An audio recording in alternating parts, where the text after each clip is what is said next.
আজকে একটি ছোট্ট মিনি ব্লগ নিয়ে চলে এসেছি আয়ুষের বার্থডের দিনের।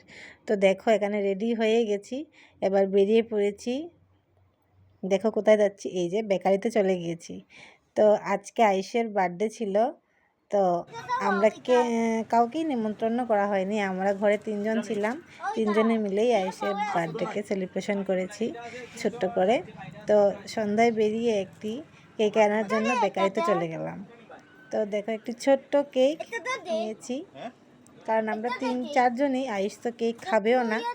তো একটা পছন্দ করে কেক নিয়ে নিয়েছি, পেকিংও হয়ে গেছে। এবার আমরা চলে যাব ঘরে। তো আরও অন্য কিছু ছিল, এই যে সব কিনে চলে এসেছি। তো ঘরে এসে দেখছি আয়ুষের বর্দি সব কিছু রেডি করে নিয়েছে। এই দেখো কেকটা কেমন হয়েছে জানাবে। একদম সিম্পল, একদম ছোট্ট। আর এই দেখো আনতে আনতে আমার ছেলে কি করেছে, ও নাকি ক্যারি করে আনবে, নষ্ট করে দিয়েছে অল্প জায়গা। তো এসে দেখি আয়ুষের বর্দি ঘরটাকে সাজিয়ে নিচ্ছে। আর এই দেখো যেখানে উনি কেক কাটবেন, ওনারা নিজেই তৈরি করছেন। তো ভালো করে এটাকে জোড়া দিচ্ছে, কেক কাটবে বলে। তো দেখো তৈরি হয়ে গেছে।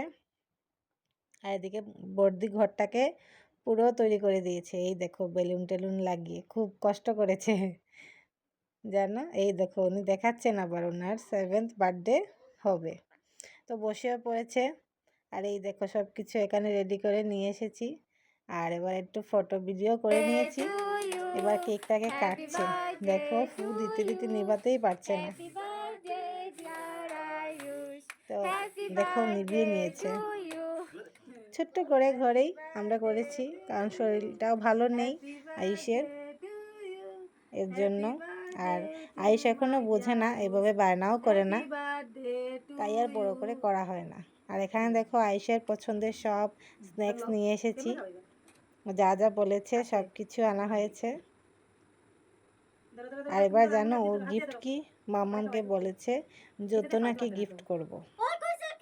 তো একজোড়া জুতো এনেছি। তো এবার কেক কেটে দেখো, এই যে এতটুকুই কেক খেয়েছে আয়ুষ, আর খাইনি, কারণ ওটা একদম পছন্দ করে না। পাপাকেও খাইয়ে দিল, এবার আমাকেও খাইয়ে দিচ্ছে। তো বর্দি ভিডিওগুলা করছে, তো বর্দিকেও খাইয়েছে পরে। তো এবার আমরা সবাই আশীর্বাদ করলাম দুজনে মিলে। তো তোমরা সবাই আয়ুষকে আশীর্বাদ করো, ও অনেক দীর্ঘজীবী যাতে হয়, অনেক ভালো মানুষের মতো মানুষ হয়। তো কেমন লেগেছে?